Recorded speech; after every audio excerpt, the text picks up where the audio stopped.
Okay, 5:10 will start now. A warm welcome to all of you to HYDRAW's June special event. This is the featured talk by Dr. Preetha Vasan, and the topic of the presentation is plot versus narrative, nuances of storytelling. Um, and before I introduce uh, or reintroduce Preetha Vasan to our people, every member of a club gives their introduction when they join.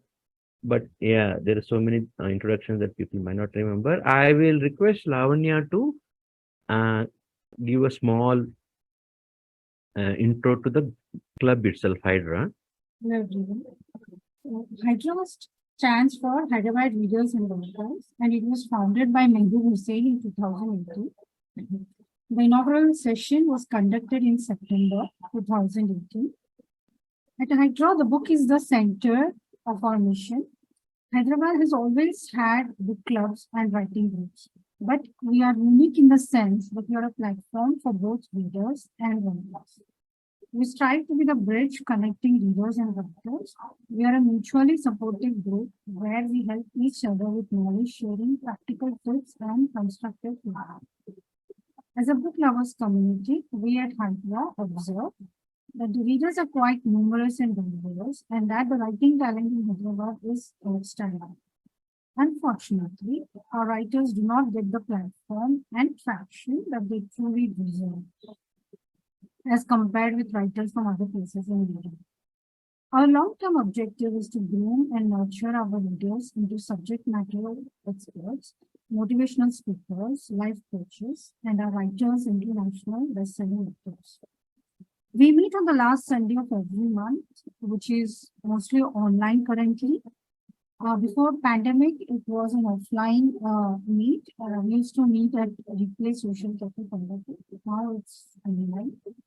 And some of the format of the session is that we have like 3 rounds, which is kind of very difficult. And currently we try to fit in at least one of it, which could be a flash fiction or literature, but literature quiz. But we mostly end up doing only books discussion. And we have special events like book launches and panel discussions, like the one that we're having today, which are scheduled mostly on this event. So you can find us on social media pages as well, HYDRAW on Facebook and Instagram. You can follow us there for more information and events. So that's all about HYDRAW. Over to you, Madam. Thank you, Lavanya. Before we start the session, I will give a brief introduction to Dr. Preetha Vasan's bio. I don't know if a brief introduction is possible or not. If you look at her profile page on the college, my goodness, it is so impressive and immersive. I think Arnab used the word today to describe Hari sir's article in the Hindu. So Dr. Preetha Vasan, Associate Professor at Jyoti Nivas College, Bengaluru. Um, he has the qualifications MA, MPhil, and PhD, a teaching experience of 23 years, and research experience of 9 years. So accomplishments are like right from her early years when she got the 8th rank in the university in BA English Literature. Professionally, she has been teaching at the postgraduate level, and during the as per the records, there are numerous short stories and poems that uh, Preetha has published in various journals, online as well as print versions, and uh, most of them read as short stories and poems. But she's also been a resource person and plenary speaker at various national and international conferences. Um, Chief guest at some seminars and keynote at some others. For Jain University, Dr. Preetha Vasan has been the resource person and has helped in numerous topics to them. The research published in international journals are very interesting. Actually, I'll share her profile page in the chat. You guys can go through it. For example, 2010 in International Scholastic Research Journal, she published a paper called The Marginalized in Papsi Sidhwa's Ice Candy Man and Harper Lee's To Kill a Mockingbird. Um, a recent one in 2020 is Narration of Trauma in Yuvraj Singh's autopathography, The Test of My Life, and she has co-authored that with Miss Renuka Belamkar.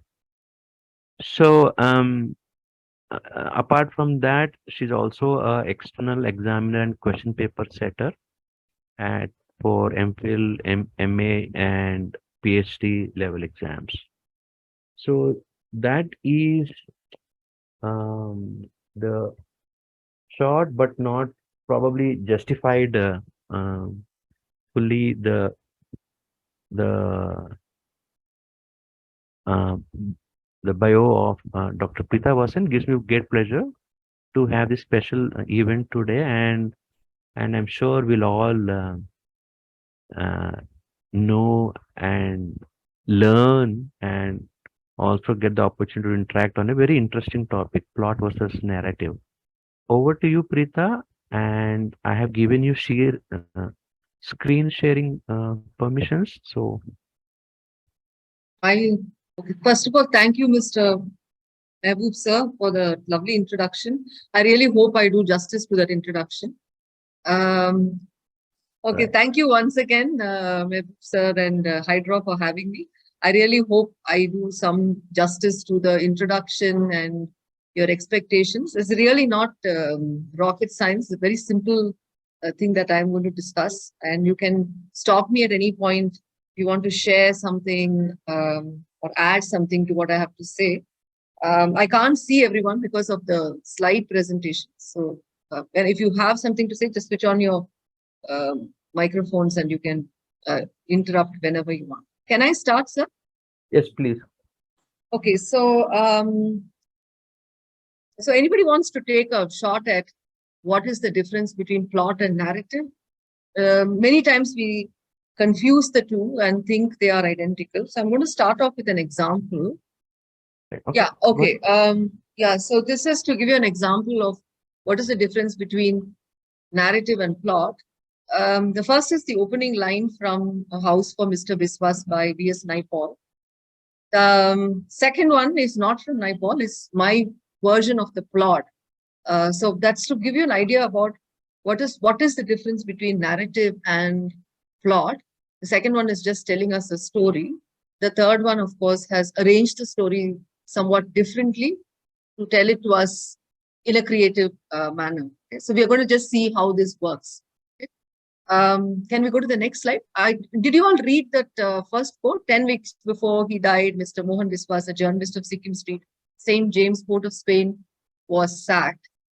And then you have the same information arranged in more sequential manner. Mr. Mohan Biswas, who lived in Sikkim Street, St. James, Port of Spain, was sacked in July, and he fell ill and subsequently died. So I'm going to, this is just to give you an example of what I'm going to talk about. Next slide, sir. Okay, so Hold on. It's gone back, I think. right. Next, yeah. Okay, so the word narrative comes from the Latin word narrar, which means to know, right? You say something so that you know it. So that's where it comes from.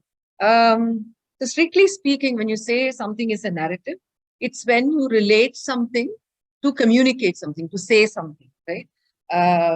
You talk about a sequence of events, this happened, that happened, all right? So plot is just a story. I would say narrating is how you tell that story, and it need not follow the logical sequence of a plot, right? So we can have different kinds of narratives. We have non-fictional narratives, historical accounts, documentaries. All these are a represented story, a told tale. And then you have a fictional narrative, like our novels, short stories, which are clearly imagined, right?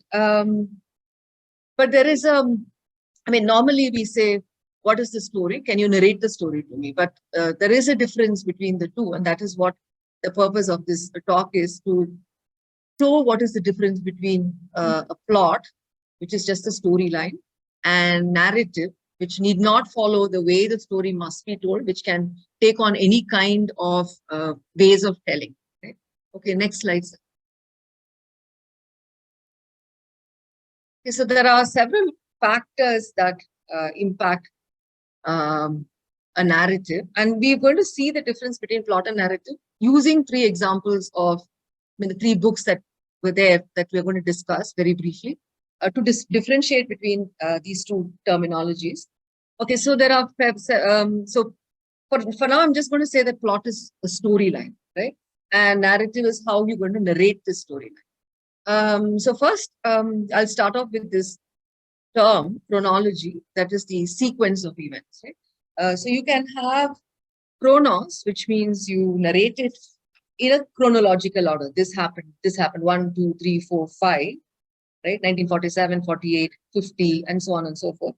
Or we can break the chrono, what we call in literary terminology, narrative terminology, what we call anachronies, as in opposite of chronology, which is where you have that other word, kairos, where the narrative becomes a mix-up of past, present, and future. I mean, this is not a book we are discussing, but I try to get a sample of that. But the opening paragraph of Amitav Ghosh's Shadow Lines is a brilliant example of kairos, because you really don't realize that you are in 1980s, the way he moves between 60s, 40s, and then he comes back to the, to 60s, and so on and so forth. So you go back and forth.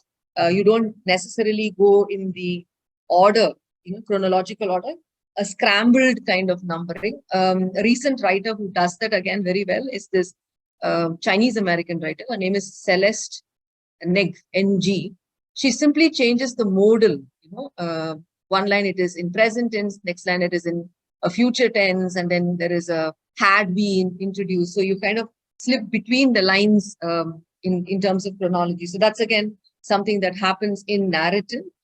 Story is by and large sequential. Right? So based on chronology, you can have two kinds of breaking of chronology. One is what we call analepsis, which means you go backward, retrospective narrative, flashback. Right?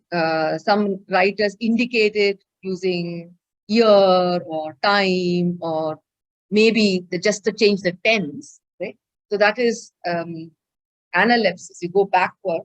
But then sometimes you also go forward. I mean, you anticipate the event even before it happens. Narayan does that in the opening chapter of the guide.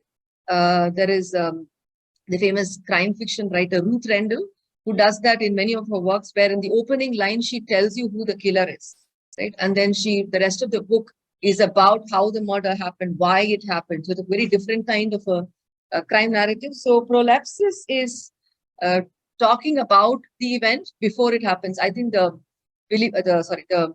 House for Mr. Biswas starts off with a classical example of prolepsis, right? 2 years before he died, he was sacked. So that's an example of prolepsis. So there are different ways in which we can break chronology.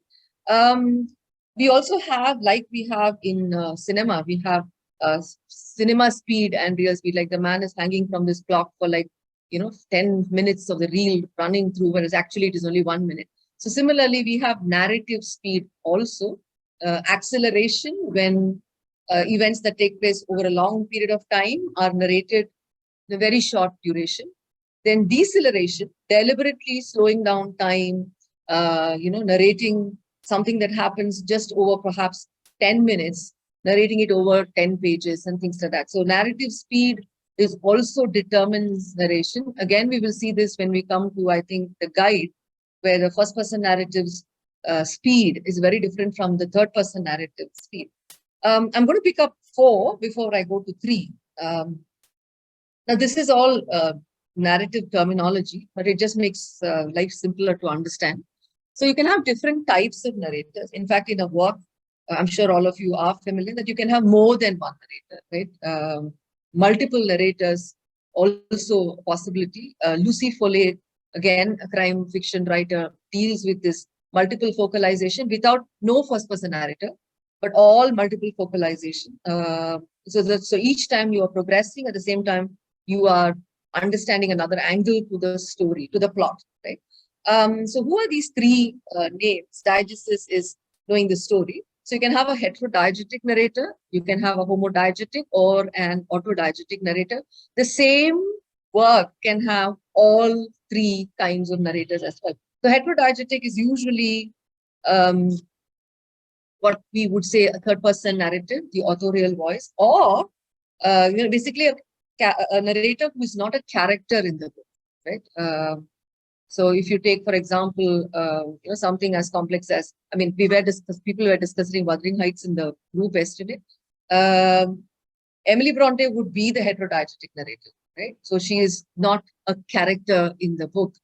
Then you have homodiegetic narrator, a narrator who is a character in the book, but is peripheral to the narrative. I mean, which means he's not the central, he or she is not the central protagonist of the book. Lockwood would be a classic example of a homodiegetic narrator. Right now, autodiegetic is when it's a first-person narrative again, but the narrator is the central protagonist, like Jane Eyre, the novel Jane Eyre by Charlotte Bronte. Jane Eyre would be an autodiegetic narrator. When we come to the book, The Murder of Roger Ackroyd, we will see how Agatha Christie brilliantly plays around with these two terminologies. It's simple understanding of these two terminologies, and then we understand how that text works. Very recently, we have these two terms, not in fact synonyms to each other, but not again very dissimilar to each other. Narrator versus focalizer. Right? This is something which has been introduced recently by Gerard Jenny. Narrator is a person who narrates the story. We are all familiar with that. So we have first-person narrative, second-person narrative also, and then third-person narrative. Focalizer is the person who is seeing the event. Right? So Gerard Jenny tries to differentiate between these two voices. The person who is seeing need not necessarily be the person who is narrating. Okay, normally we assume they're identical. This works very well in works where there are, which are children's narratives. I'm not sure if you're all familiar with this book called The Boy in the Striped Pajamas by John Boyne. Now, John Boyne uses a third-person narrative, but the focalizer is the boy Bruno, because much of the, the sadness, the shock of the narrative comes because it uses Bruno's perspective rather than Boyne's perspective. So the focalizer, you're seeing the events through the eyes of Bruno, the boy, but the narrator is John Boyne. I think when you all discussed Persuasion some other time, in Persuasion is the only novel where Jane Austen uses the Anne Elliot as the focalizer. And if you look at that book, you see everything Anne sees. You don't hear anything other than that. I mean, that's the only book where she does that. Okay. So those are very few things that I've just mentioned a few things. There are a whole lot of things, but I don't want to bore you with too much theory. So these are some of the things we will also be looking at when we study the narrative and therefore the plot of, as a result, what happens to the plot of the three books. We can go to the next slides. Okay. So I'm guessing most of you are familiar with this book, right? The Murder of Roger Ackroyd by Agatha Christie. Is everybody familiar with this book? A lot of us have read this. Hello? Yeah. Right. Yeah. And it was, I think, a book of the month last year. Oh, okay, great. Okay. Right. Okay. Yeah. Okay. All right. So this is, I've given a few subtitles to the title itself.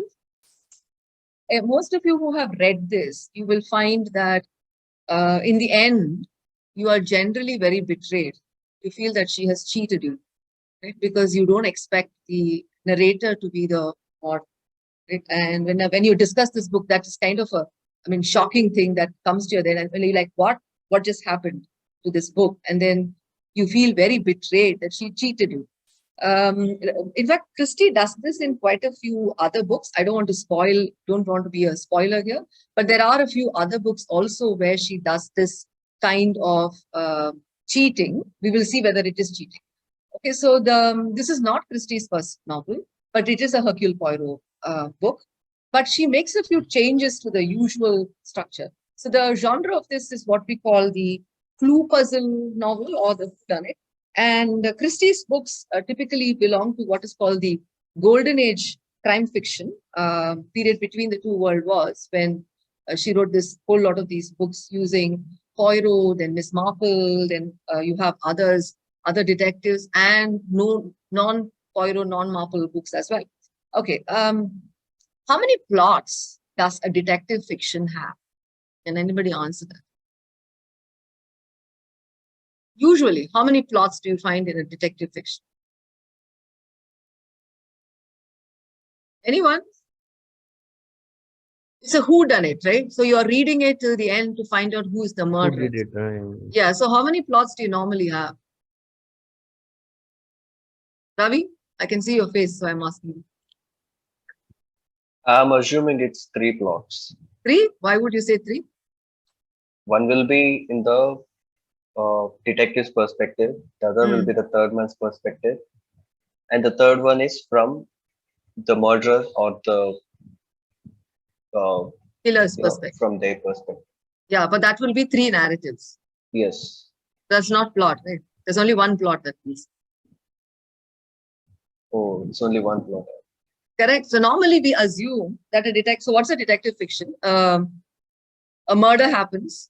A detective comes in, finds out the clues, and then tracks down the murder. Right? If you look at it, there is just we assume that it is a very simple, straightforward one plot, right? And it is one of the kind of let's say least complex kind of a genre, because it's just that, right? I mean, think about it. Auden, W.H. Auden, the British poet, says it's one of those, or even Raymond Chandler says that you gain nothing, you take nothing, because once you've read it, you've forgotten it, right? Unless you have crazy people like some of us who go back and read some of these books just to find out how did she do it, right? But actually, it's a very tricky form, right? It seems to be a very simple narrative, but it is actually a trick. And that's what I'm going to break it down to now, how a detective fiction writer works, right? In a detective fiction, what we think is a single plot is actually 2 plots. One is the story of the crime, the plot of the crime. The other is the plot of the deduction. Okay, you think about any detective fiction thriller that you have read, there is either if the crime is going to happen, is yet to happen, the reasons for the crime have already happened in the past, which means there is another story. There is a backstory, a past, something. So there is a story of the past, and then there is a story of the present. Okay, so detective fiction very smartly weaves these 2 plots together and creates a complex narrative, right? Now, the story of the past is hidden. So if you look at, for example, the book we are reading, The Murder of Roger Ackroyd, where by the time the narrative begins, half the plot is over, right? Dr. Shepard has already blackmailed Mrs. Faraz, leading to her taking her life by suicide, and he's just come back from her house because she knows he is dead. He's eliminated one person who could have disclosed who he was. So if you look at the story, the narrative begins well after the plot is already unfolded, right? So there is the story of the crime, and then there is the story of the detection, which happens once the detective comes in. And if you look at the story of the detection, it is about making visible in the present the story of the past. You understand what I'm saying? That is what Poirot does. He makes visible, unravels what has happened in the past, right? So that's what happens in all detective fiction. Now, what is unique about this book, The Murder of Roger Ackroyd? The murderer of plot 1 is the narrator of plot 2, right? So Roger Ackroyd, Dr. Shepard's, who is the murderer, turns out to be the narrator of the second plot. So unlike usual narrators who are going to make visible what is invisible, Shepard makes sure that it remains invisible. So he's not going to reveal to us the story of, the story of the crime. So we are really in the hands of a murderer who is the narrator. So this is it's a very unique, it's a kind of a trick that Christie plays on us, making the murderer the narrator, because that way, there is no way we're going to catch on to the plot of the first story, right? Also, the author is exactly like the murderer, right? What does the murderer do? He hides the clues from us, does not want us to find things. Only the right person can catch on. So the author does the same thing, places clues in front of us, hides things from us, and we cannot somehow, we do guess, but we rarely find out who the murderer is. It's always the detective who does that. So it's a tricky thing. Okay, so that's why. So what is the plot? What's the narrative here? The narrative is the focus here. So the focus is that the book works because of the narrative. Unlike other works of Christie, if you take the narrative out of this book, there is nothing. It won't work, right? And again, to quote W.H. Auden, he says how the whodunit works exactly like Greek drama, because in Greek drama, the central flaw of the tragic hero is hubris or pride, as the Greeks would call it. The quotes are in the wrong place, sorry. The hubris should be in double quotes, not Greek tragedy. So similar to that, here you have Shepard, Dr. Shepard, who's the murderer. His hubris, he believes that Poirot can't find him out, which is where he comes to a tragic fall in the end. So what happens in this book, Dr. Shepard comes across as a homodiegetic narrator. He's only a first-person narrator who's telling us the story. He's not a central character, right? That's how the story goes on. But when you come to the end of the book, when Poirot does that dramatic disclosure, who else is the criminal? But who else can it be but the Dr. Shepard? At that point, you realize that Shepard is not a homodiegetic narrator at all, but an autodiegetic narrator, because he's actually been telling us his story.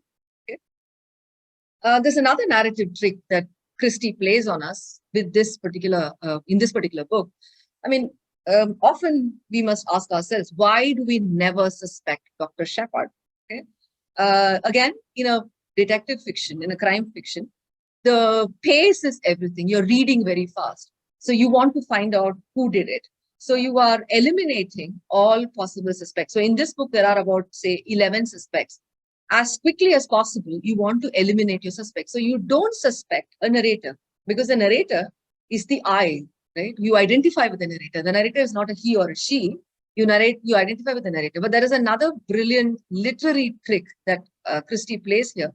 In a usual Poirot novel, the narrator is, again, a first-person narrator, a Captain Hastings, who's a trusted ally of Poirot. And he's the one who writes Poirot's accounts for us to read. So the moment you have somebody replacing Captain Hastings, you are trusting him subconsciously. Similarly, look at this narrator's profession. He is a Dr. Shepard. He's working with the narrative. So in our head, we have surrogate. He's our narrative surrogate for Dr. Watson. And Dr. Watsons of the world don't kill, right? So you don't think a doctor is going to kill, and certainly not a Dr. Shepard, who is the narrator of a murder mystery. This man is a Watson figure. Right? So what kind of a narrator is he? Now, we normally assume that he is a type of narrator we're going to discuss in the next novel, an unreliable narrator. But he's not an unreliable narrator. He is more an elusive narrator, because Dr. Shepard never lies. Okay, so you can go back. We don't have the time for that now, but you can go back to the book. There are several points in the book. I'll just give you the page number if you have the same edition. Page starts at page 1, 2, and then 29, where he says, I left after 15 minutes. So what did he do after the murder? After he kills Roger Ackroyd, he says, I did what was needful and left after 15 minutes. So that's the time in which he covers up, he takes the dictaphone, whatever he does. Right? The telephone call again, he never tells us that what the call is about. He tells us that he's wanted at Roger Ackroyd's house immediately. Right? So is he an unreliable narrator? No, he is just elusive. He elides. There are lots of ellipses in the narrative. And in the epilogue, he goes back to these points and says, remember, I told you this. It's just that we miss the bus when we are reading it because the narrative is so racy. We want to get to the end of the plot. We don't focus on these clever tricks of authors who play around with narrative. So any thriller book you're reading, this is a spoiler alert, you will find at the end of it that it is always a narrative. Again, a detective fiction uses two kinds of clues. Okay, there are the buried clues, which are the real clues, and then you have the red herrings, false clues, which seem to lead somewhere, but then actually have nothing to do with the murder.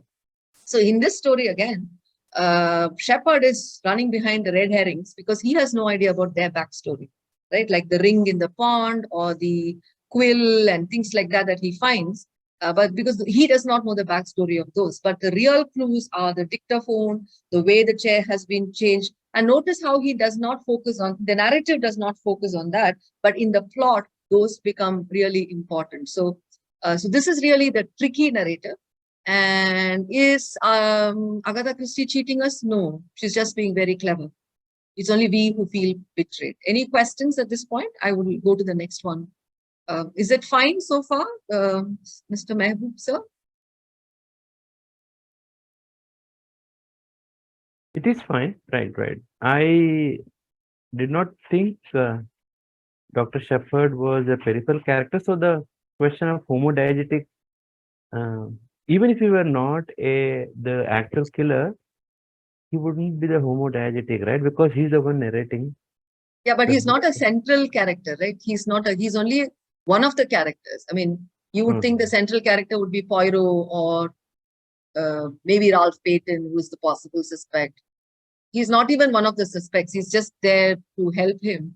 And this all turns out to be his journal, which he records at the end. Right? By the time you're reading the narrative, everything is over. The plot is over.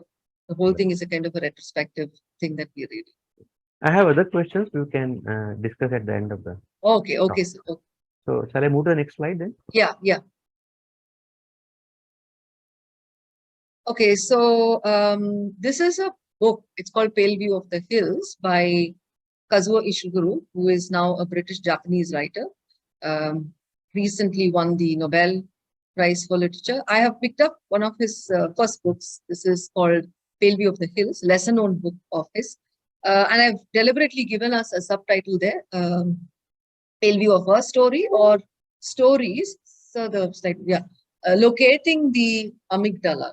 So for those of us who are not familiar with what the word amygdala means, the amygdala is a location in the brain, which place in the brain, which stores traumatic memories. So that's what the amygdala is. If you're not familiar with the story, so there are dual frames to the story.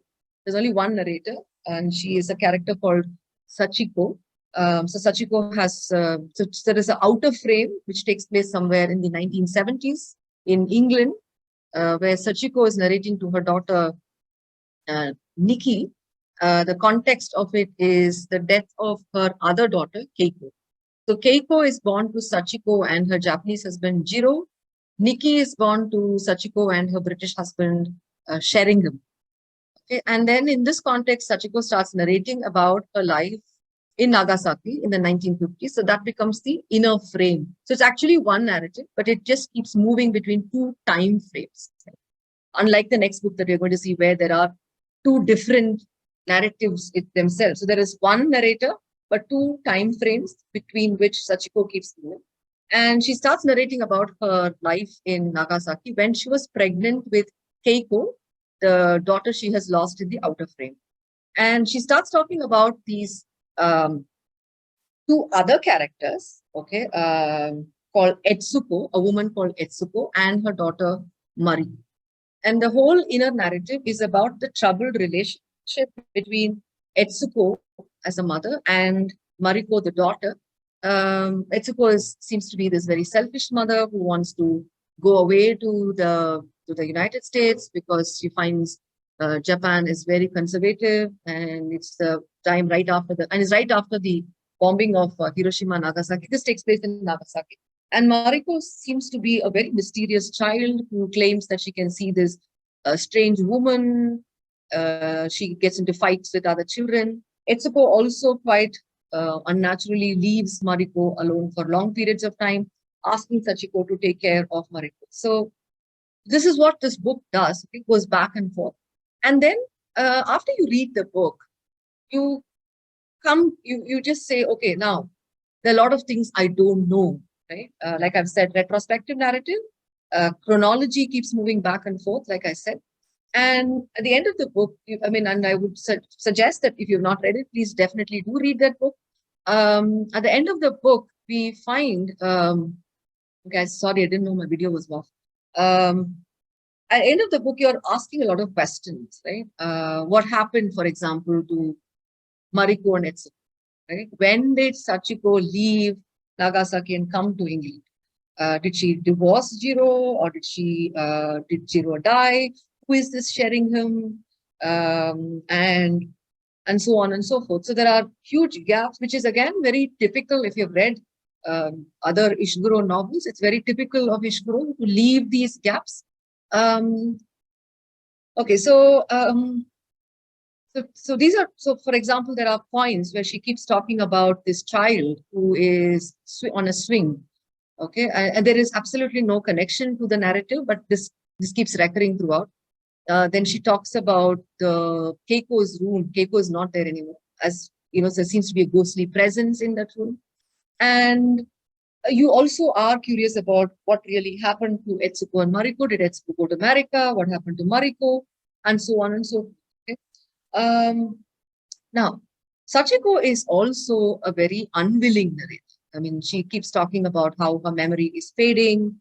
She doesn't remember many of these things, and it's good to forget these things, she says. And she also says, why must one bring these things up? We can, we have moved on so much. And she also claims that, you know what, my memory is not so good. I would have forgotten a few things. There is a lot of this places where she admits that she is an unreliable narrator herself. So we end up believing Sachiko quite a lot, especially because she keeps saying that her memory is fallible and maybe she does not remember things exactly as they happen. Okay? Now, so while we know Sachiko is unreliable, we don't realize how really unreliable, if I can use that term, she is, because Sachiko makes certain flips in her narration. Okay? For example, there is one point where she's in the end of the book, she gives Nikki a picture from a calendar, and she tells her, this is a picture of a harbor, the Nagasaki harbor, and she says, yeah, I particularly remember this harbor because on that particular day when we visited the harbor, she says, Keiko was very happy. Okay, so this is what she says, the outer frame of the narrative. But in the inner frame, the person who is really happy is not in fact Keiko, but it is with Mariko that Sachiko goes to the Nagasaki harbor, not Keiko. Okay, so you're then wondering, what is that inner narrative? Okay, and then there is the constant reference throughout the narrative to somebody hanging by a rope, or Sachiko being pulled by a rope. Okay, now Keiko hangs herself in her apartment, I think in Manchester, and it takes a week before the landlady finds her body. So as you move deeper into the story and you read carefully, you understand that Sachiko is a victim of PTSD, post-traumatic stress disorder. She holds herself responsible for her daughter's death, because what Keiko dies of is a kind of a culture shock that happens to her when she comes to the UK. Maybe victim of racism as well. You find there are lots of spots where Sachiko can't help narrating things like how alone Keiko was, how she would not talk to anybody, locked herself in her room, cuts herself off from her mother. Right? But these are all very passing references. And so you have in Sachiko Sachiko holds herself therefore responsible for her daughter's death, sees herself as a bad mother. But these are all, I mean, considering the brilliance of Ishiguro's narrative, these are all suggested. And how does he suggest this?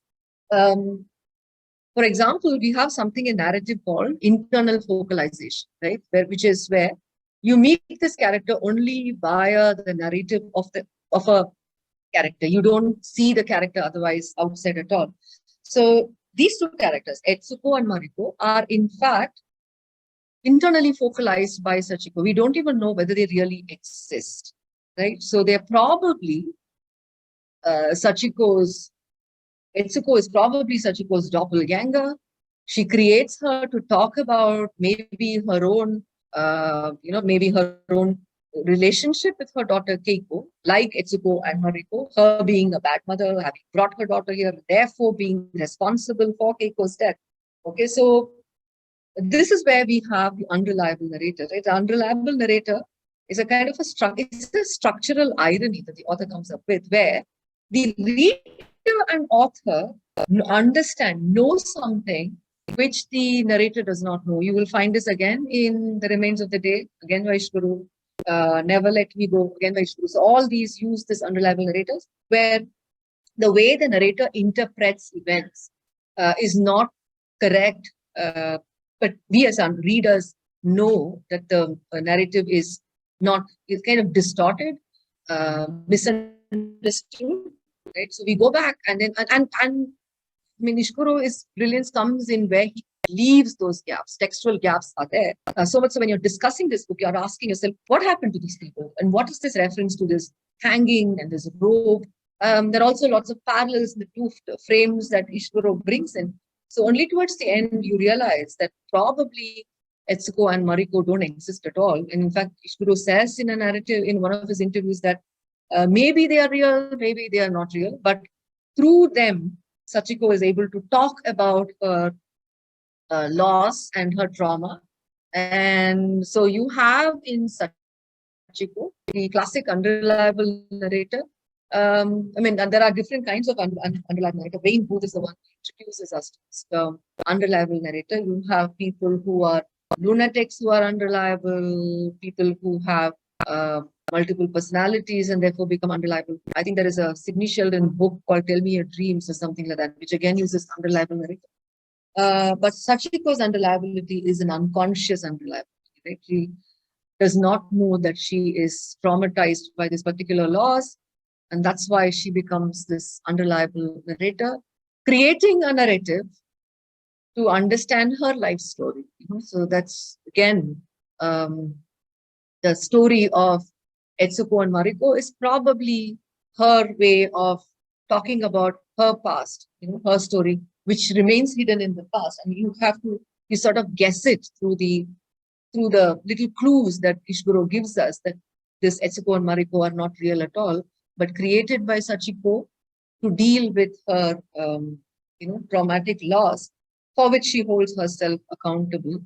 There are a lot of other themes in the text again, which talk about this whole racism or cultural alienation a person from Asia faces in any of these Western nations, especially when you wear your ethnicity on your face, right? You're visibly different in terms of color or facial features, then the kind of exclusion and racism, racial attacks that one experiences. Those are all suggested in the book, because I'm not bringing that up because that's not part of our discussion here. I can go to the next one if there are no questions.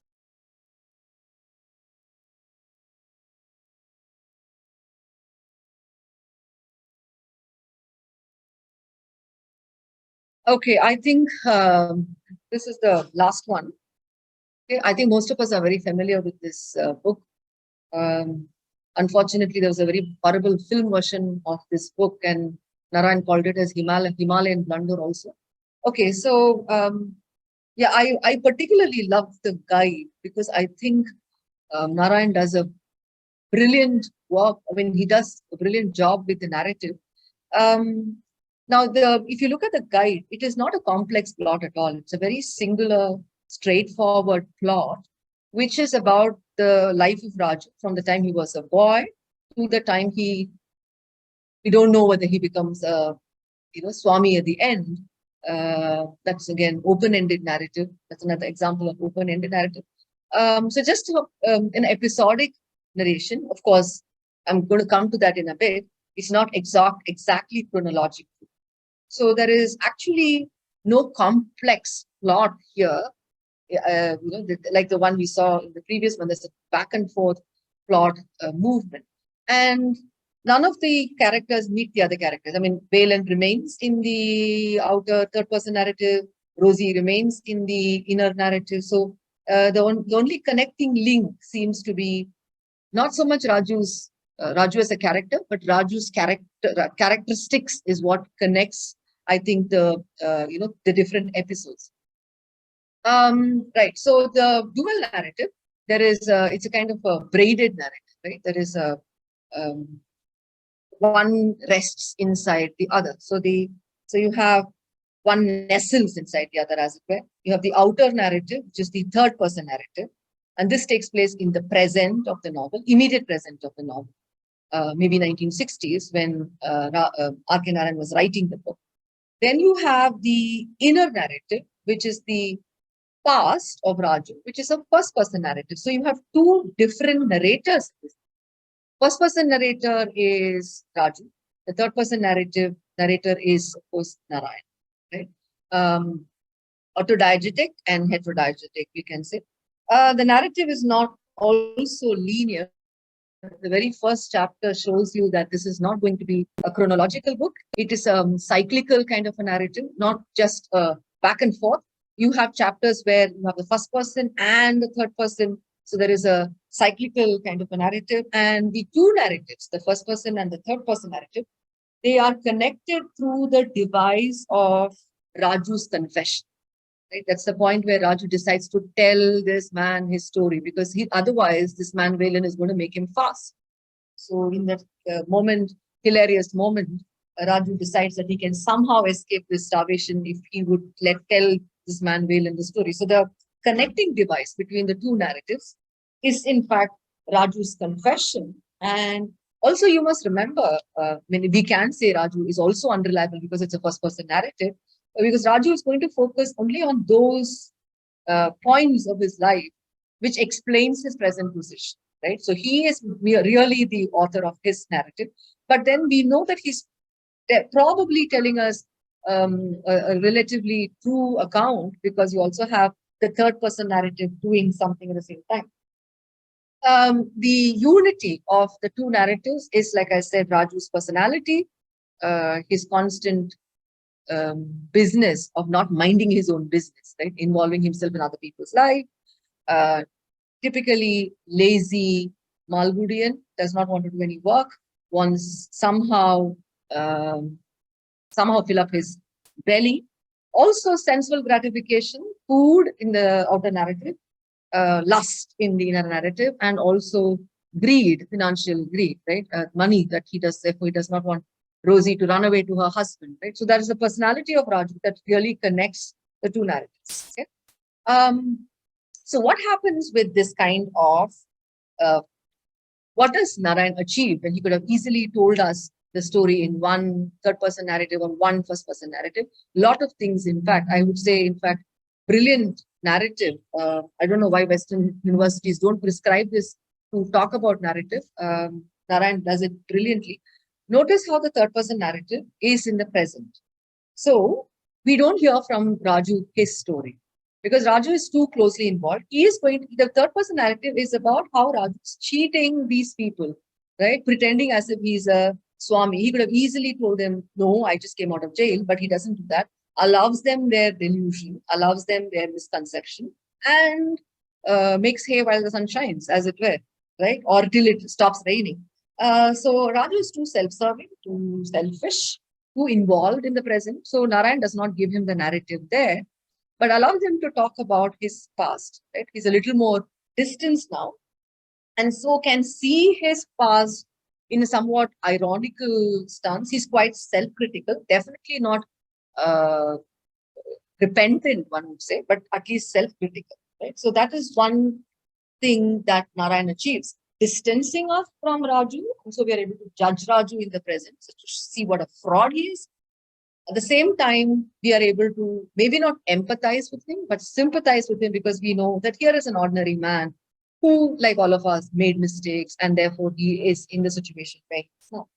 Now, the third person narrative is also the point where Narayan brings in his satire. I mean, there is satire throughout the book where Raju also mocks himself at several points, but it is in the third person narrative that you have Narayan's ironic tone. There is a point where Narayan says, Raju wonders what he can do to become a saint. Huh? And what does he do? He decides that he will grow a beard because that will enhance his personality. And there's one point where Raju is so impressed with himself that Narayan says, Raju thought that he will grow two wings and fly up to the top of the temple. And there's one point where Raju wants to take the dust off his own feet. He feels so elated about himself. And we are laughing at Raju at this point because this is presented through Narayan. That's why the braiding the satire, it's a braided narrative, right? Because we are able to see in the third person account how Raju commercializes spirituality, right? How gullible villagers are, the classic Indian syndrome of making gods making god men out of humans, right? Did man make God or did God make man or did man make God? And Narayan plays around with this in the third person narrative, right? The fetish we have with the holy men and things like that. I mean, he has remarkable, I mean, the whole episode of the Bonda, right? Raju's wants to eat Bonda, and then these people are coming here to ask him to fast, right? But interestingly, in this book, despite having a great deal of fun with Raju, you will find, I mean, this is where the brilliance of the greatness of Narayan is, and that's where almost a Chaucerian kind of satire works here. Most of the chapters in the book are first-person accounts. He hands over the narrative to Raju. I mean, I think of the 11 chapters, only 4 chapters are third-person accounts, right? All the other 7 chapters are all Raju's, right? So Raju is allowed to tell his story, and which is also why I think Narayan comes under a lot of flack.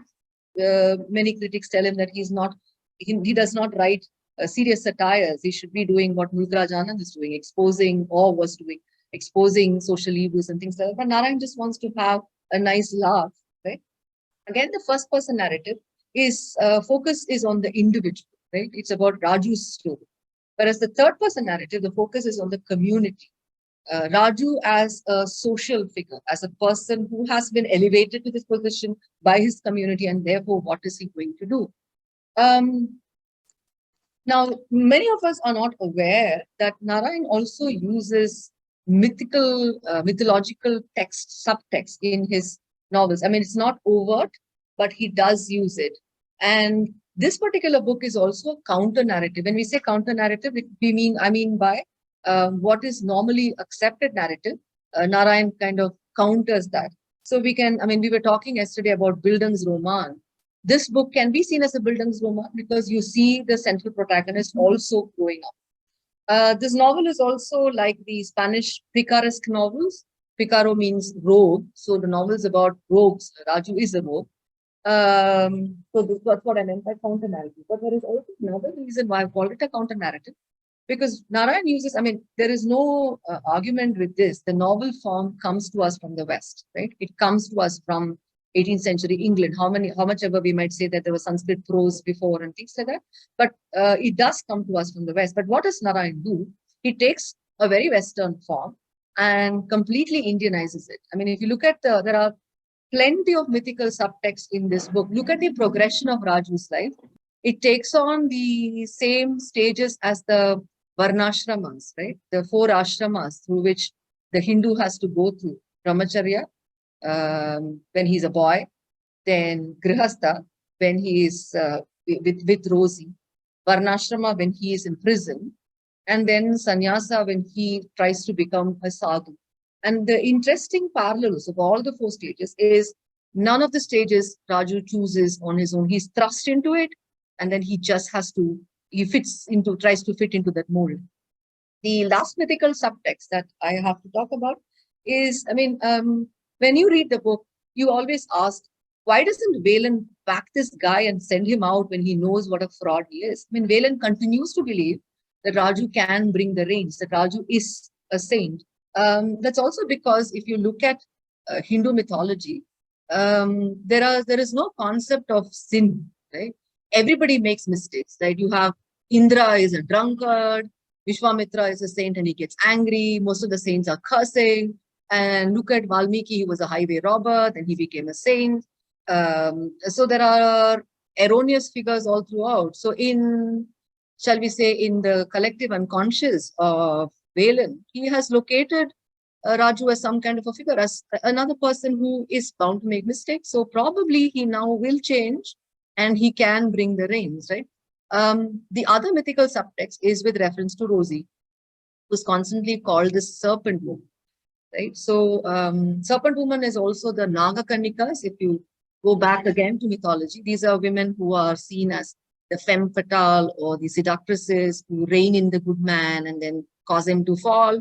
So again, in Valen's collective unconscious, that's how he sees Rosie, and that's how he's able to let go. So Narayan does all these things. I think it's a very brilliant book. I am fascinated when I read this. There is also internal focalization. We don't know we don't know whether Marco has another name. We don't know what is Rosie's real story. It's all from Raju's account. Notice again, Narayan never intervenes and tells us in the third person narrative, this is another story to Rosie. He allows Raju that narrative. Again, the last chapter is very interesting because which leads to, and this is an open-ended narrative. Does it rain in the end? We don't know. Does Raju live in the end? We don't know. So it's an open-ended narrative. But there are interesting clues that Narayan drops in the third person narrative. Till a particular point, if you read the book, Narayan calls him Raju. Suddenly, it shifts to the Swami in the third person narrative. So Narayan then saying that a rogue can become a saint in the end. But till the end, again, he makes him lie when the American journalist comes and asks Raju, have you always been a saint? He says, more or less, which is a blatant lie because we know the kind of life he has led. Mythical motive is also there in a lot of other Narayan books. We don't realize it. You have the Man Eater of Malgudi, which is completely based on the Bhasmasura myth, right? Where Vasu kills himself. He hits his forehead and he dies, which uses the Bhasmasura myth. Also, within the plot, in all his storylines, you will find that Narayan uses one of these things which are seen as wrong within Hindu philosophy. Either it is artha, wealth, or it is kama, moha, or lobha. You will find in the plot that he is always playing around with these four. I mean, these are not very obvious to most of us who read Narayan. We think he is very simple, and that's why I think he is fascinating for most of us. But this is a particular novel which I really loved because of the way the narrative, there's only one story, but it's the narrative which is fascinating, narrative which is the one which makes the story better. That's it. So when we write, we always say, show, don't tell. I think the show is the narrative, telling is the story. So how do we tell the story, right? So the narrative makes big difference to a very simple story. One line, right? He died, she cried, can become something else when you narrate it. So that's all from me. Thank you once again. I hope that was helpful. I hope that was not too fast also. Thank you, Preetha. Thank you, sir. I could listen another 1 hour easily. I made so many points here. A lot to learn and understand, and the different way. I think personally, I'll visit these 3 books once again and look it from the points that you said, which were not obvious when I read them first. So I think round of applause to Preetha for her effortless ease with which she talks about literature and presents the various facets of important books. So thank you, sir. And I know Fiza has just joined, and Fiza and Dr. Rizia Laskar, these are big fans of Agatha Christie, particularly the murder of Roger Ackroyd. So I'm sure people will have a lot of questions. So I'll stop the share here and open the floor for questions. And uh, there is a raise hand facility in Zoom, but guys, go ahead. We'll not be so formal. So, So who- Mehboob, Arnab here. hi, Arnav. It's Go pretty ahead. late here. Mhm. So if you can allow me, I have got a quick question for Dr. Preetha. Sure, you can have Um, quick questions, multiple actually. Go ahead, please. um, so, so first of all, my first question is it Dr. Preetha or Dr. Sakshi? No, that's my daughter's name. I am Dr. Preetha. Oh, My system has I have a very old system which video does not work, the audio doesn't pick up. So I'm using my daughter's system. right. That's all right. So Dr. Preetha. So first of all, I want to really wanted to express my sincere appreciation for your insightful book on plot versus narrative. I Thank you. myself is a non-fiction writer, and I understand this the entire context was from a very fictional point of view, but your clarification example, I think, have greatly enhanced my understanding of storytelling. But I think I'm truly grateful for the knowledge you have shared. So thank you very much for your invaluable contribution to the field. I have a small question, and this is kind of a non-fiction question. I don't know if you can take it. I'm asking it because you have I can see your signature and your qualifications. So I thought of asking it, but you can always pass it if you like to. My question is, looking to the future, what exciting developments do you anticipate in the field of plot and narratives? Are there any emerging trends or technologies that you believe will significantly influence the way stories are constructed and consumed? So when I say technologies, I mean as artificial intelligence and machine learning continue to advance, right? We are seeing an emergence of AI generated narratives. ChatGPT, right? Almost everyone is using it now. So how do you envision the role of plot and narrative in this AI generated stories, and what implications does this have for human creativity and storytelling? So that's my question. Okay, so the AI part, I'm not very sure, but I will try to approach this a little differently. Okay, I think today we have an area in humanities called digital humanities, where we are saying, now, let me start with your first part of your question. We're talking about non-fiction and fiction, right? Now, Sure, yeah. So within literary studies itself, there is a huge debate about what is fiction and what is non-fiction, right? In fact, I very consciously avoided using the word factual, right? So when you talk about narrative, we now say that everything is a narrative. For example, this meeting is a narrative.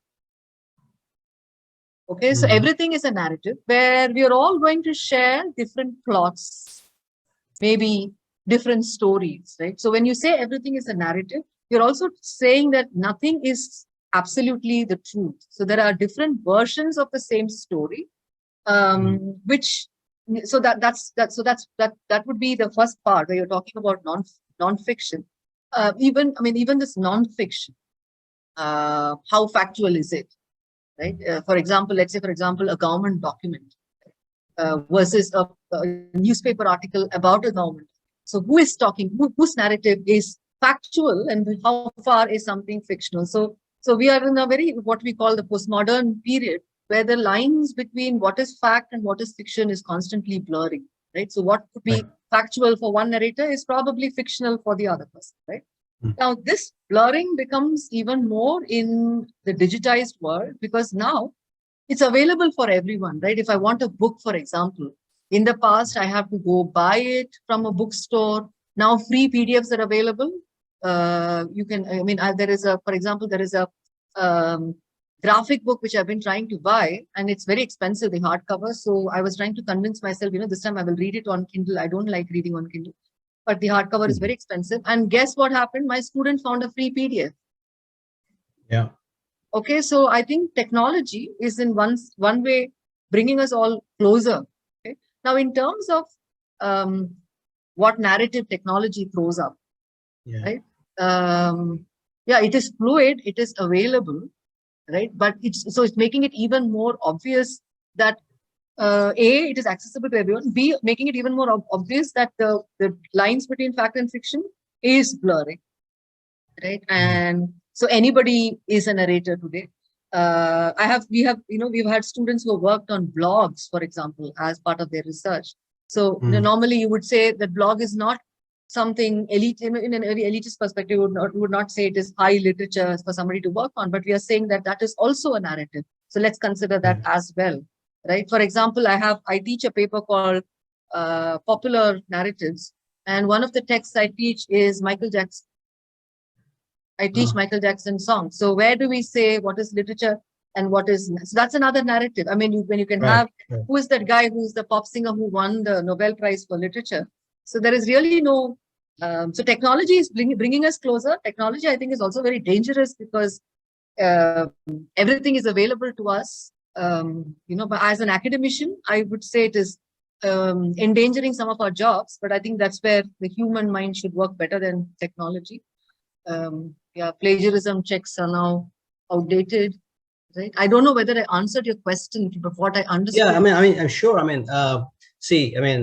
You're bringing Michael Jackson to the same genre that we are talking about here, and also you can bring AI to the same genre, because you cannot distinguish between what a ChatGPT is writing and what a human is writing. Correct. So there are no distinctions available right now, and you can imagine what the future holds. Yes. So yeah. So one point that comes to my mind based on Arnab's question is, in non-fiction in the real world, for example, BJP and Amit Shah are driving the narrative, right?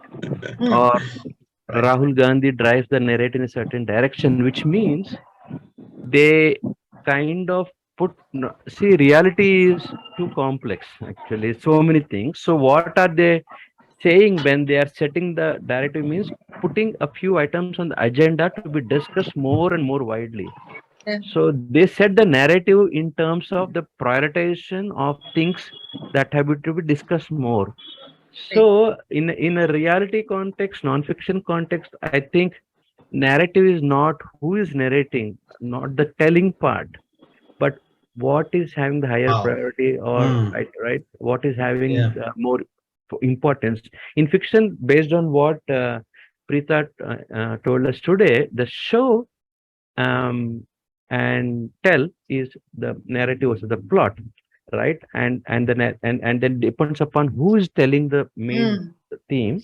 Is it an unreliable narrator and all that? So the narrative is more in terms of who and how. But in the non-fiction, the real world, I think setting the narrative is the what.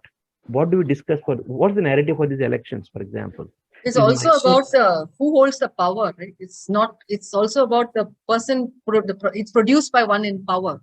Right? So Mehboob, legitimizing of that narrative, when you produce it when you're in power, and you produce. Supposing I give my students this example of, if I were to say tomorrow is a holiday, you will believe it. But if your friends were to tell you tomorrow is a holiday, you will come and verify it with me, because I have a certain power, right? So that power kind of legitimizes the narrative. Yeah. Right. That's why you should not believe any narrative. Yeah.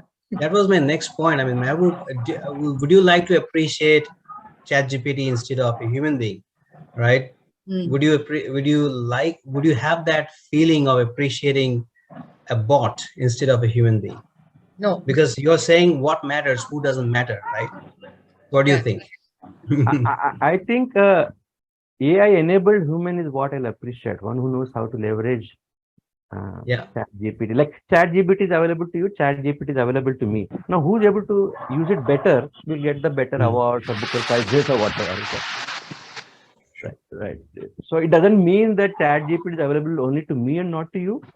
It's available to both of us. Now, what do we do with it is what will be the future Booker winners or Pulitzer winners or what are. So yeah. True. Madam, I have Thank you very much, Dr. Preetha. Thanks for Thank your you. Thank you. insights. Thank you. Yes, Sudhindra, go ahead. Sudhindra wanted to ask something. You're mute, Sudhindra. so which Michael Jackson song did they teach? Is it Billie Jean? If I'm correct. No, no, we didn't do Billie Jean. Okay. We keep changing it every time. This time I think we did Smooth They Don't Criminal. Really Care About Us. Oh, okay. Oh, yeah. Okay, yeah. Man in the Mirror. Oh, yes. Bad album. Yes, I get. Yeah, and then some of his bad ones also. Okay. Beat It as well to show Okay, how from we the changed Thriller. that gangster mentality and things like that. Yes, So I yes, keep yes. changing it. Yeah. Do you have any resources to refer me? I just want to explore it. No resources.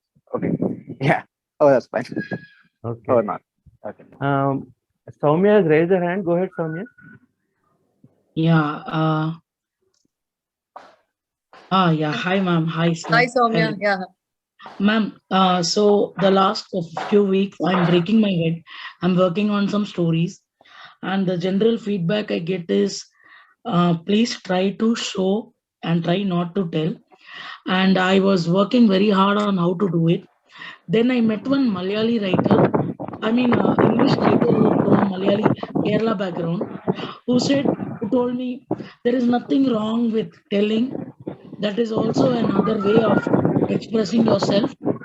So, as a writer, I'm always in that conflict because in some places I'm forced to tell, and only in some places I'm able to show. So, what is your recommendation for this problem, ma'am? Because it's a very complex thing I've heard for the last 10 years. Please show, please don't tell. Until last month, 2 weeks back, I heard what is wrong with telling. So I'm in the complex thing, ma'am. Can you please clarify this? As usual, your doubt is quite complicated, Soumya. Thank you, ma'am. I No, hope I will. why don't you try changing the narrative voice? Okay, ma'am. Think maybe bring in 2-3 narrators. Try changing the narrative voice and see what happens. Okay, and then a continuity question for that, ma'am, is that when I'm writing a bigger plot, like I'm writing a bigger story, a larger story, as a writer, one of the biggest challenges that I face is that without my knowledge, without my conscious thinking, some minor characters pop into the story. And when the minor characters pop into the story, all the minor characters have a similar voice. I was told to give them a distinct voice, and I don't know from where these characters come, ma'am. So the plot, the event, the chronology gets twisted in my mind. So I have some editing challenges. Can you give me some feedback on this also, ma'am? It's a very big question. Maybe make a list of your characters, make a chart of your plot. See whether you need so many characters. Eliminate who you don't want. Keep them aside. When you're writing about a character, put down some physical description. Think what you want them to say, how they behave, and things like that. So maybe that should help you. Keep a plan rather than just writing it. Okay, thank you. Somebody. Thank you, ma'am. Thank you, ma'am. Oh, thank you so much. Okay. Who wants to? I have a question. Yes, Ravi. Over to you. So, the first slide, can someone share your screen, please? You want to see the Yes. first slide, is it? Okay. Give me a minute.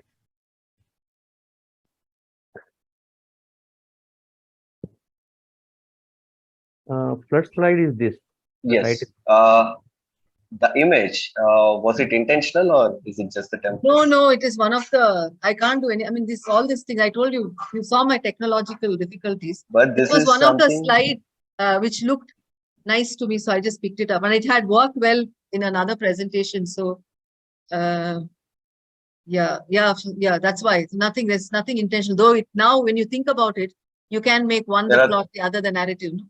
Three perspectives. If you see if the you want first to work on it, it's not mine. It is again AI generated. Shall we say it was there in the system, so I just used it.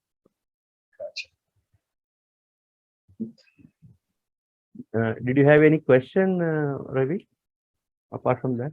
Yes. So was it intentional or not? Was the question No, that no, I no. had. I just liked it. Yeah, that's all. There is nothing. And it worked well Yeah. for me when I was doing another presentation. So I said, let me use the same thing. I didn't want to experiment with too many Even layouts and things. So that's it answers Soumya's question as well.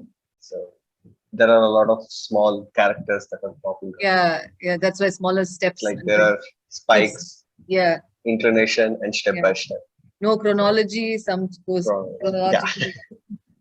Multiple narrators, one narrator, linear plot, crooked plot. You can interpret it like that. Though that was not my intention, but you can interpret it certainly. Okay. Any other comments, queries, feedback? Arun sir, Murli sir.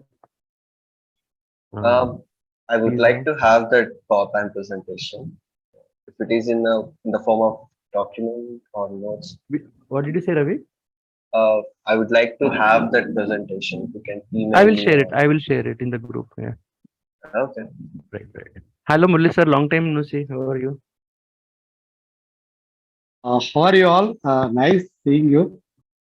I liked her, her entire speech. I appreciated it very well, and I find some writers also that is very interesting, very eagerly and genuinely coming up with the questions and answers. I think did anybody notice that she touched almost deconstruction in the last stage of her speech? That is when she was talking about Archanara. So that deconstruction also takes place because we can do it ourselves after writing something like that, some work, because we are comfortable with our backdrop and we go ahead writing. And I come up with my outlook towards life. My life is very comfortable. I belong to a particular community. I had some economic security, and I got some outlook. So this automatic in spite of myself, it gets expressed in my work. So deconstruction by the author herself might be required. So I appreciated her in-depth analysis. It's really very good.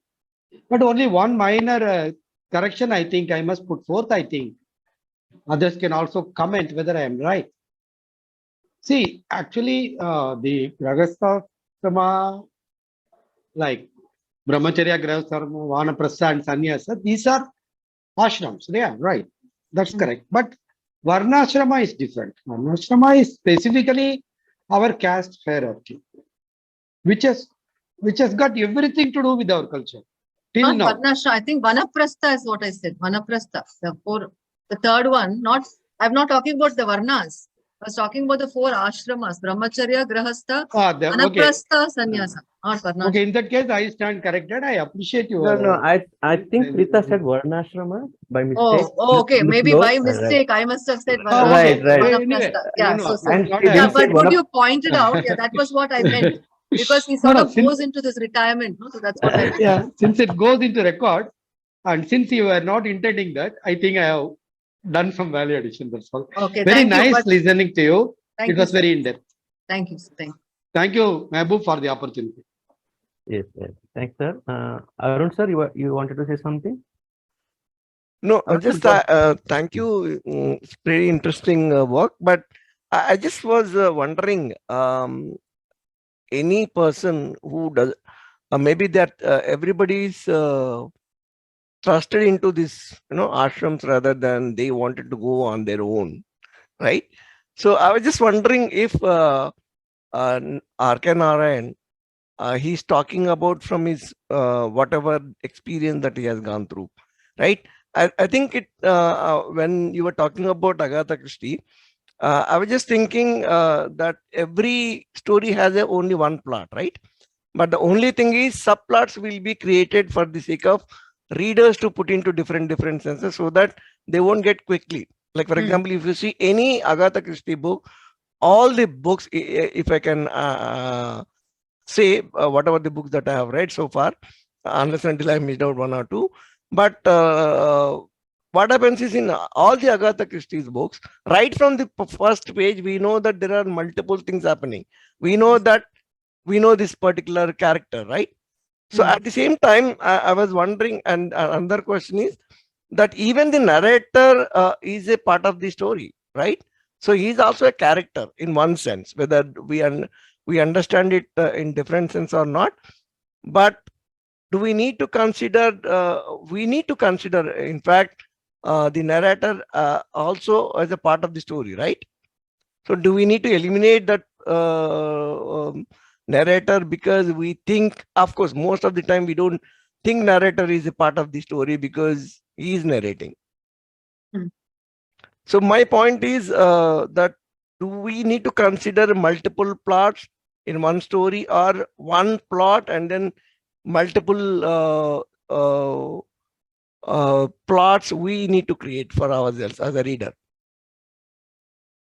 I didn't get your question, sir. I didn't understand your question. Okay, sorry.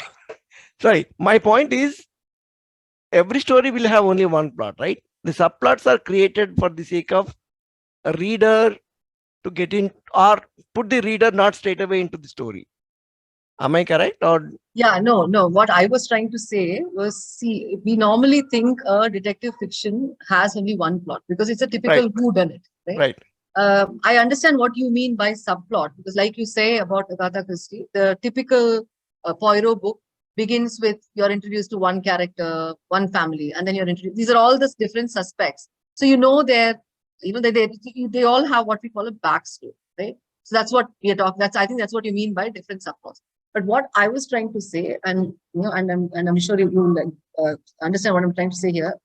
When the murder happens, there is something that has already happened. There is another plot, which is a plot of the past. So either there is the son somewhere who comes back. So this is something, a plot that happened in the past is not revealed to us in the narrative, but is revealed to us maybe in the end, or the detective unravels it as the narrative progresses. So what I was trying to say is the detective fiction, which we think is a relatively simple narrative device, is actually not so straightforward. It's actually a trick that any thriller writer of thrillers play on us. It's a trick of narrative where they fuse 2-3 plots and we don't realize there are 2-3 plots till the end, until you break it down like that. I mean, classic case is this plot, where, and why do we not suspect the narrator? Because this is not her first book, right? She has written quite a few others before she comes to Roger Ackroyd. And in all those others, we have this very trustworthy, reliable Captain Hastings, who is Poirot's friend, who is his ally, who also investigates with Poirot and he, I mean, it's literally a duplication of the Sherlock Holmes Watson pair. So when you come to this book and you suddenly have another man who is also narrating, and within the book also, Christie is very smart. She lays these clever clues where we are comparing Hastings with Dr. Shepard. Poirot says that himself. My friend Hastings also did a wrong investment, and now he's in Argentina somewhere. Shepard has also done a similar investment and has lost money. Poirot himself draws that comparison for us. So we don't think it is ever Shepard, right? So it's a clever subconscious trick that Christie does, because we have replaced him. He's the surrogate of Hastings, the literary surrogate of Watson, and Watson never kills. That's a trick. So it's actually a tricky book. It's more a clever book than a brilliant book. I think that's what is the thing about the thriller book. And I always go back and see, how did she do this? And this particular book, I've gone back several times and discovered that, what, we were the fools. She was not cheating as at all. She was actually telling us everything. We didn't catch on. Right. And I think many people feel that readers are cheated, but I think it's the brilliance of the author. Correct. Rather than, because we generally, to my knowledge, all the books of Agatha Christie, right from the first page, we know that we suspect each one. And when, we know that that person is there, but till the end, we have another person coming in. But at the finally, we feel that this is the guy we already felt that She It makes is a a completely another kind of a subversive reversal in Murder in the Orient Express. No? right. I don't want to do the reveal, but that's another brilliant ending as well, where we are suspecting everyone and then comes the end. Right? Yeah. So yeah, so she does that often. Yeah. Thank you. Thank you, sir. On the question of show don't tell that Soumya asked, Hmm. take it as a guideline but not as a rule set in stone. Yeah. Don't overuse it. One tip is show the, tell the past, show the present. I mean, just kind of, if you want to show each thing in the past also, then you'll triple your word count or double. So if it is a backstory or something that you happened in the past, just tell it and come back to the present and then you start showing. So that's one thing that I try to, as a unwritten rule I follow. Then after Arun sir, Fiza, you're a big fan of Agatha Christie, right? I am a big fan of thriller narratives. I mean, No, no, I no. like. Fiza is one of the members here. She has Oh, joined okay, the okay. group. I'm Oh, asking she's her. okay. Okay, I Right, heard. right. So yeah. Yes, that's Uh, right. I'm a huge fan. mhm. So who else has any questions or queries? Mrudal, Dhruva, Aditi. I'm sure you have something to discuss with Preetha today. Hari sir. Hello. Hari sir. I have no questions as such, but I just want to express my appreciation. It Thank you, was for bringing out the finer difference between plot and narrative. And of course, for as a reader, I think this style of narration and all these things succeeds. I mean, not precedes the process of reading, because when we read, we are into the flow. We just going through it. It is for the reviewers or the Nobel or Booker authorities to find out what are the techniques used. And even for a writer also, I think it is actually succeeds these techniques. When he writes just automatically writes, and later he understands that, oh, okay, this was that's what probably that happens. I'm not quite sure about it. But Hari But sir, anyway, these kind of narrative techniques and trying to be a clever narration must have been overdone in Malayalam literature, right? They must have played havoc and experiments in Malayalam literature. No? yeah, it's happening, and I think it gets easily outdated also. No, when you follow a writer and try to follow his footsteps of some certain style of narration, no? And it is happening, and especially in short stories and all. But it's easily get outdated because the readers get tired of it, because it is the flow. In fact, it's not the style of which way you tell the story or which technique you use. That is not actually. It might be, but it's not the real element in a story or in a fiction. That's what I feel. But it was a good, interesting. Actually, so many things. I read the book guide, and after listening, ma'am. Want to read again? I just want to go back again. I also. I want to reread. I saw Devanand's movie. I read guide when I was a kid and all. I have to reread it now, particularly after today's session. And I also want to check out Pale. What is that? Pale View Pale View also. of the Hills. Pale Yeah. View also. Right. So So it was thank you, very, Hari. very good. Thank you, ma'am. Thank you very much. Thank you. Shavlin? Hello, Shavlin. In Australia. Shogi lagta hai. Hello, sir. Did you want to say something to Preetha? Ask something? Actually, I have learned a lot from her. The way she was explaining the whole thing about narration and the plot. I just want to ask her one thing, like, when we are because has been into research for the last 9 years, as you have introduced her. So I just want to ask her what we have to do when we are finding out narrative elements in a text via textual analysis. What are the things that we need to consider? It depends on the text. Can you give me an example of a text, and I will tell you. I am taking a lit RPG text, that is literary role playing games. Okay.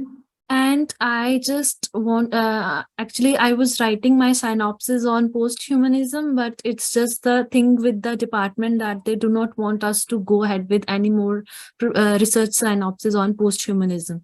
The ultimatum that I have gotten from that I should draw, I should focus on the poetics and the aesthetics of lit RPG novels.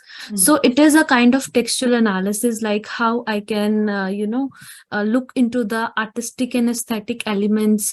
And when it comes to the textual analysis, I have to be very much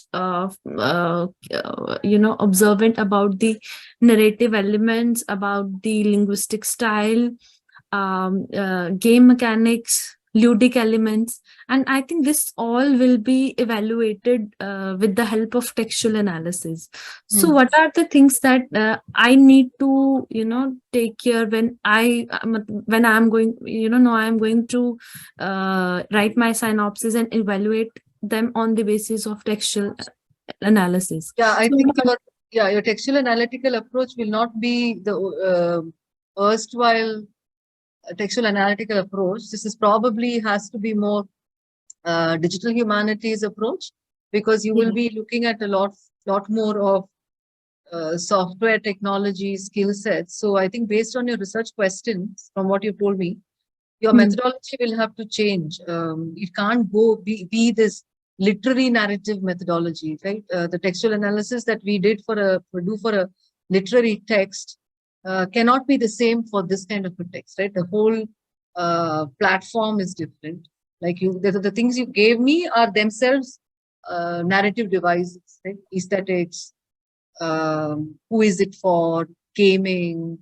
So maybe the old time of perspective, who's the focalizer, what kind of a narrative pattern is it following, something like that perhaps. But this is more, this is like you said, it's more like digital humanities, right? Since you're looking at this lit chart that you're talking about. So I think it has to be an interdisciplinary kind of a narrative approach. You can't do only a literary textual analysis approach. It has to be textual analysis, but it has to be more interdisciplinary approaches, what I would think.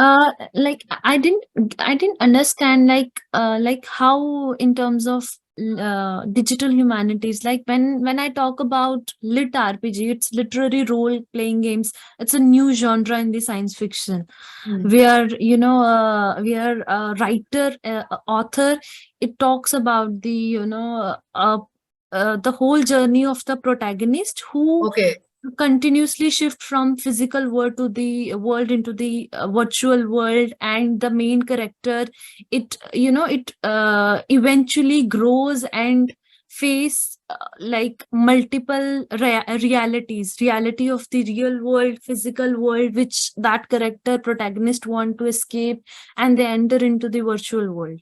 Okay, so see, first of all, I'm not familiar with this genre that you're talking about. So if it's science fiction, then maybe textual analysis, narrative devices of science fiction will probably work with this. It's a kind of similar with game literature, but when it comes to game literature, it's a bit like how we are narrating a story with while taking into account the literature part as well, because the whole focus is not only about on the game part. It's about like how the main character, the protagonist, or the other characters in the story, they continuously shuffle from the real world into the virtual world, and how the character that grows inside that virtual world. So it is about, like, with the help of game, how a character grows, how it eventually becomes confused about the realities, like it's a fiction. I think it's specifically for young adults who are too much Okay. into nowadays games. And Okay, so what is, it also depends on your research questions, right? What is your hypothesis or your research question? my research, it's just a thing that I got to know about like 2-3 days back. As of now, it's just I need to focus on the aesthetic and the poetics of the lit RPG. I need to focus on the mechanics, game mechanics, like the ludic elements that involves in that genre. So Yeah, I so need to that's, so focus you on, have already got your narrative tools there. That's your narrative tool. yes. So is there anything that I need to focus on, like? That's exactly what you're talking about, no? Because otherwise, I don't see how narrative devices that happen in literature. Maybe you can talk about the blurring of the real world and the alternate world, right? And therefore, you can look at it as a I was when I was when my main lens was post-humanisms, or it was technological singularity, because I have changed it like number of times, and now I have to focus it, because it was whenever I was evaluating those lens from the post-humanism lens, or the singularity, technological singularity theory. So they were like that it is, and that time I was focusing on the blurring of lines between the physical and the virtual reality, like how the whole things have become vague. We are no more clear about our realities. So can we focus on, can I highlight these elements while while evaluating a text?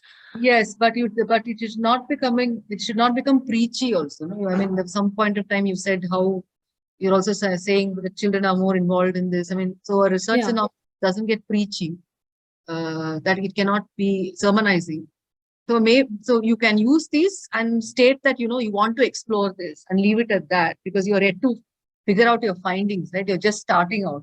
So you can say that you want to explore these things because of using these, this is your research hypothesis, and these are the, the aspects that you're going to cover. So this will be your methodology. I think for your I should focus on the aesthetic and artistic part. I should not, deviate from my main research question.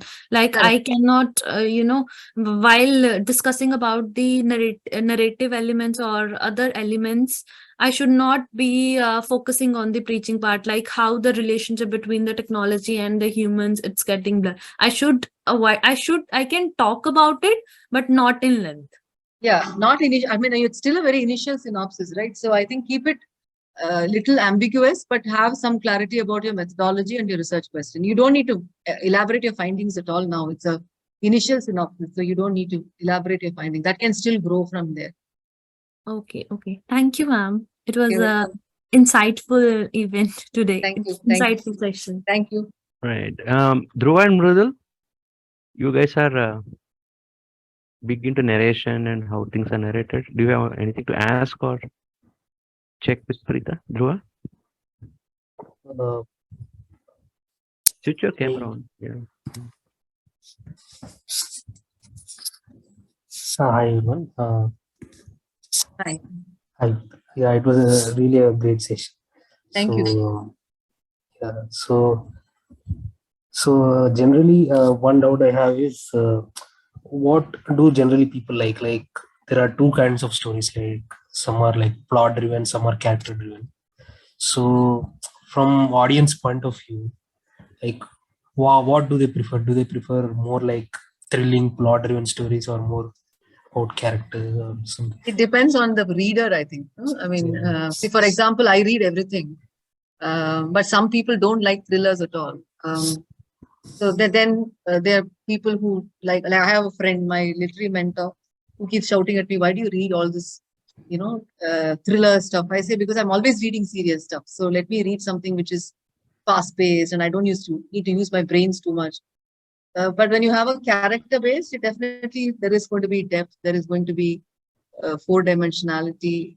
Thriller-based books, nobody's going to remember it after you finish it. Okay, you found out who Yes. did it, keep it aside. Right? But there are also, having said that, there are also thriller narratives where it are based on character. There is this book called The Silent Patient. It's again a Alexander Michaelides or something like that. He's half Greek. So that's a very good book, which again you can explore plot and narrative in that. It's a recent book, thriller, but excellent characterization. So It's I on think the it list of entirely our, depends on the reader. I think interest of the reader, what kind of books you like. that book is on the list of our club reads this year. Okay, that's a nice one. Nice Right. book. So Dhruva, have you heard character is king? Sorry, character? Is king. Character is king. Yeah. I heard. Okay, you Yeah, heard so- about that. Okay. Then why this question? No. I understand, but there is a sense of euphoria about the plot-driven stories. Right. The people like it. Even from a writing See, point of view, you're a budding sometimes- you're a budding writer. I can understand your, you have a lot of choices. You're not even 30 years of age. My sense of this is you want to make money, go plot driven. You want to be remembered in history, go character driven. In your career, write both. Right? Okay. I think that sums up. Yeah. Right. Okay. Mridul? Thank you. Mridul is a deep intellectual reader, writer, literary guy. Mridul, you there? Hello? Also teacher? I don't know. You may not know. So Aditi, you are a HYDRAW Aditi or somebody else? I think they're all on mute. If people don't have any other questions, last word to Swapnil to sum it up or ask a question also. Once more checking about Mridul and Aditi, do you want to ask or interact with Preetha about today's topic? No, they are not. So the word I use more, I hear more frequently narration and not narrative, Preetha. Sorry? Narration. In fiction, at least that's the word that writing books or help books talk about. Narration and not narrative. Narration Right. is the telling. Right. Narrative is synonymous how with you are the- going to tell. So yeah, these are all Right. won't be synonyms, but Mhm. it's all interconnected. The narration, Mhm. how is the telling? Narrative is the device you're going to use for the telling. His narration, when you used to say the word narration, his narration was like that, but the other narration use. So narrative, we say when we want to say first person narrative, third person narrative. Narration is the telling itself. Right. So Stephen King says narration is what moves the story from point A to point B to Z, where the story has to culminate. That's his definition of narration in on writing. I think what he means is progress. Yeah. Right. The story has to progress. Right. Not necessarily. See, like for example, when you take somebody like the book you said you had a lot of discussions about. Take for example something like Paul's French Lieutenant's Woman. Right. The story is set in 1860. The plot is in 1860, but the narrative is 1960.